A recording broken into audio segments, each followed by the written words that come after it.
poisoning a best friend and roommate. A case study today on Legally Speaking. Hello, I'm Richard Pyatt.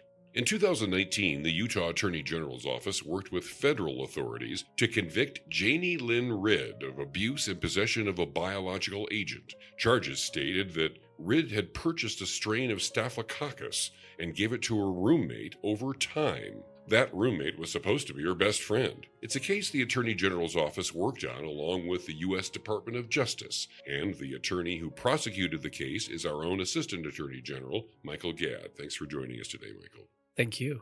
So, as the prosecutor, what were the outstanding elements in this case evidence-wise that ended up pleading guilty, correct? Yes, that's correct. This case, for those of us in Utah, started in December of 2019. I had just finished up a long trial in federal court and was recovering when another prosecutor reached out to me and said, hey, the FBI needs somebody who can prosecute both in state court and in federal court, who understands the darknet and cryptocurrency, and is got some room on their plate. And when you define the parameters that narrowly, it really was just maybe two of us in the entire state. So I agreed to help, made contact with the FBI. They had a joint investigation with the State Bureau of Investigation, which is abbreviated SBI. So it's the FBI and SBI in their joint terrorism task force. What we learned was that there was a target in Utah who had gone onto the darknet to order a biological weapon. And of course, that raised all sorts of red flags for folks working on anti-terrorism. And so we began to investigate and learned quickly that it was Miss Ridd. She was purposely seeking this out with the intent of poisoning her roommate? We didn't know that at the time. That was one of the major questions we had to answer is, what's she going to do with it? What does she want a biological weapon for? Right. And so as the investigators started to dig into it, what they realized is that she had a tumultuous relationship with her roommate and one-time best friend.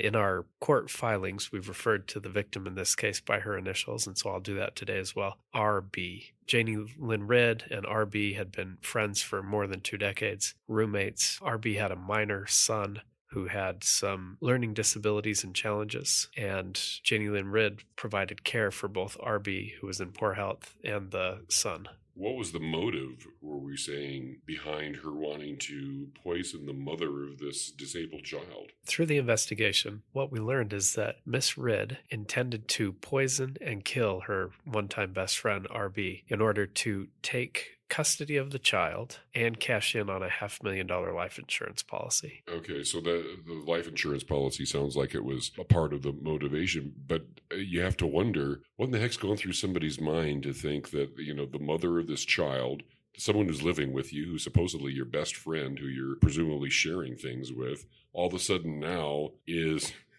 not only trying to get rid of you, but is using this elaborate device to do so. Yeah, exactly. Miss Ridd's attempts to harm and then later kill her roommate started off just with trying to hurt her roommate. What our investigation revealed was that there were early instances where Miss Ridd was obtaining insulin off the darknet and then injecting it into RB. On 2 separate occasions, RB went into a diabetic shock, almost in a coma-like state where had medical professionals not intervened, it would have taken her life. And what we saw as we dug into the case was that Miss Ridd had first tried to use the court system to take the child away from RB, but when that failed, she resorted to poisoning, first with insulin, and then when that didn't work, she escalated the attack and sought a biological weapon with which she could kill her roommate, RB, and likely get away with it. Can you talk about how she was administering it? Was she slipping it into her food or something, or how did that work? Yeah, for the insulin, she was administering it using an insulin pen. So it's a small needle that a diabetic will use to treat their diabetes, and administering it surreptitiously, likely when the victim was experiencing a lot of discomfort and other pain and medicated. For the disease, and I keep saying the biological weapon, it's a disease. It's the initials that it goes by are VRSA, VRSA. It stands for vancomycin-resistant Staphylococcus aureus. Right. It's a close cousin to MRSA. These 2 diseases are the bane of an intensive care unit at a hospital because they're just very difficult to treat. What you hear in the name, vancomycin-resistant, the first half of the name, is that this particular disease It was resistant to a common antibiotic. And what made this crime so nefarious is that the victim in this case, RB, had been struggling with MRSA and had been treated with vancomycin. So she was already sick. Yes. She had undergone a number of surgeries, and those surgeries put her at risk of diseases like MRSA. We believe that she picked up MRSA at the hospital and not from Janie Ridd. But Janie Ridd had done, in addition to an attack with insulin on more than one occasion, had also injected the victim with a substance that led to her testing positive for E. coli. I'll let you guess what the substance was. Right. What made this so nefarious is the victim was being treated with vancomycin. And so, had Janie Ridd's plan worked out and she was able to administer the disease to the victim, if she got any medical help at all, would have showed up at the hospital. She had a long history of MRSA, so they likely would have treated her with vancomycin, but the disease that Janie Ridd had sought out, MRSA, was resistant to vancomycin. The victim likely would have died. She would have been under the care of a doctor who would have signed a death certificate. There likely never would have been an autopsy or any further investigation. It was almost the perfect crime. Now, the charges were actually, what did she plead guilty to? Because she was charged with abuse of a dependent person and then possession of a biological agent. Is that accurate? Yeah, attempted possession of a biological weapon. And that's what she pleaded guilty to in addition to the assault that you're referring to. But I'm wondering, it seems like a case where you could have easily charged attempted murder. That was a hard question for me throughout the entire case. Let me explain just briefly, and I'll be candid. Other prosecutors likely would have done it differently. But in my mind, an ethical prosecutor always charges a case conservatively and then prosecutes aggressively. Right. And conservative charging practices in this instance meant looking very closely at the elements of attempted murder to see if I could prove it. We had the prior instances where we had circumstantial evidence and even some direct evidence that Ms. Ridd had injected her roommate with insulin. But I didn't have evidence to show that she intended to kill the victim on those times. I think I could easily prove that she wanted to cause the victim terrible pain, terrible suffering, but I couldn't necessarily say that she wanted to kill the victim. When it came to the series of events that led to Miss Ridd's arrest, specifically purchasing Versa on the dark web, the problem I had is this. We have a long tradition of case law in Utah where when you're looking at attempted murder, it requires a substantial step be taken in furtherance of the murder. And acquiring a weapon alone in Utah is not a substantial step. So you think about a traditional, crime of passion, attempted murder. If someone is so angry that they go and retrieve a firearm, and then the police gratefully arrest them before they can take any other steps to commit a murder, it's not enough.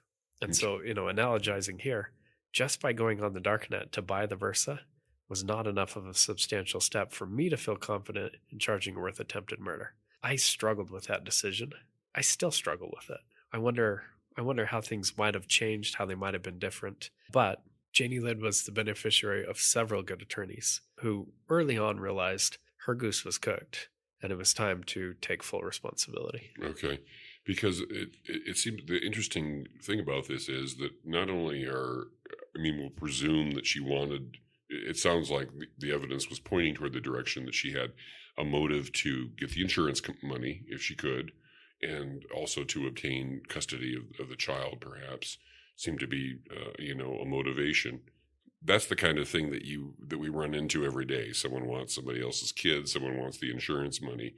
But going to the extent and this creative sort of underhanded dark web method of going about harming the person that's standing in the way of her motives and buying a deadly virus seems to have like its own element that that's even more disturbing than just sabotaging the brakes in the car or something out of a Hollywood movie or something. Yeah, the level of sophistication that Miss Ridd applied to her crime was nearly unprecedented. And Miss Ridd's defense was to try to make her seem more like a traditional attempted murder, more like a crime of passion. And we did our very best to explain to the judge in this case, Judge Carapetta in the 3rd District, that this was unlike any of the other crimes of passion that she might have seen. This stretched over months and months of intentional infliction of serious pain and suffering, and culminated with this attempt to obtain a disease to kill her roommate, her one-time best friend. Right. That's really mind-blowing. So what ended up happening to Ridd? So Ridd pleaded guilty to both a 2nd and a 3rd-degree felony. We had the pandemic break out in the meantime, which I'll tell you is maybe the worst timing a defendant's ever had. So this case started in December of 2019, and of course the D in COVID-19 is December 2019. Right.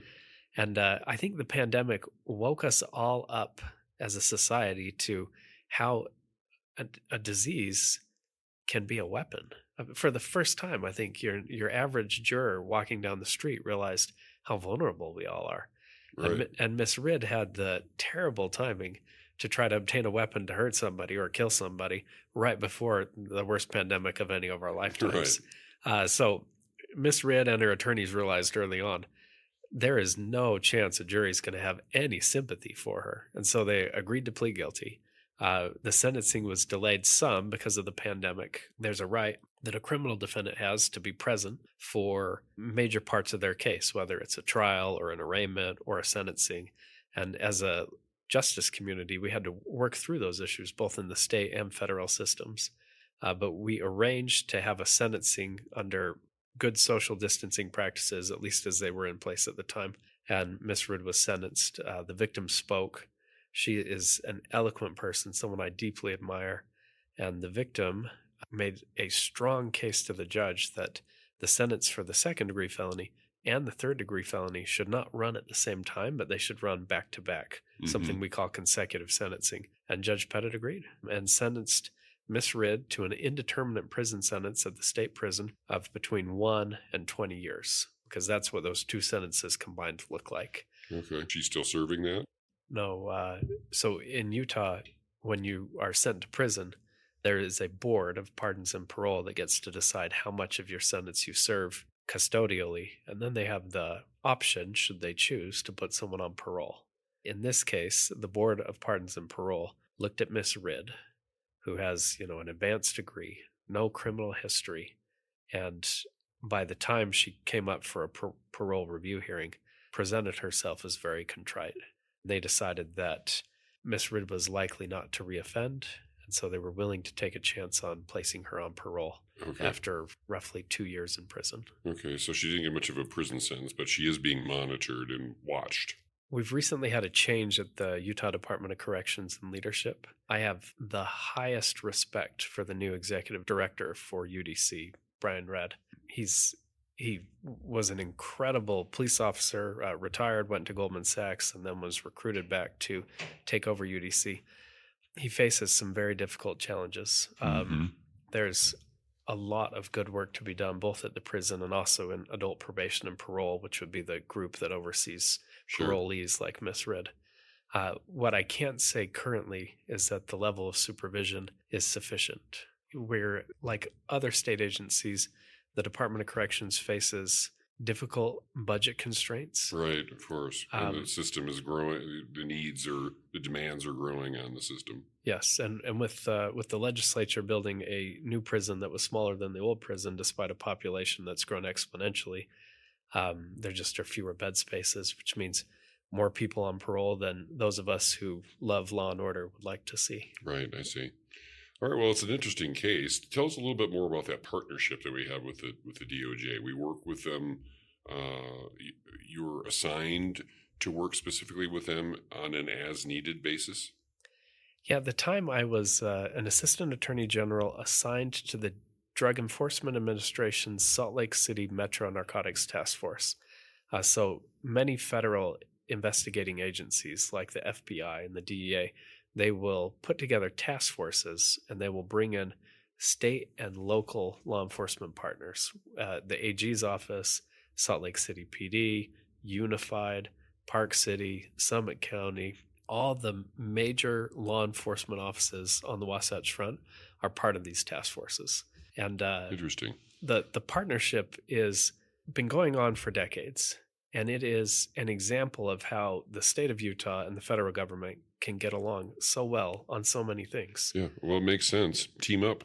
Yes. Strength in numbers. Yeah, and the DEA brings an international scope and contacts and intelligence gathering, and the state and local partners bring knowledge of what's happening currently on the streets, and they bring manpower resources that the DEA, for example, just doesn't plainly have. Mm-hmm. So much of the work being done, the good work being done at that task force, is done by state law enforcement and local law enforcement officers. Okay. And the FBI is similar with their Joint Terrorism Task Force and other task forces. Sure.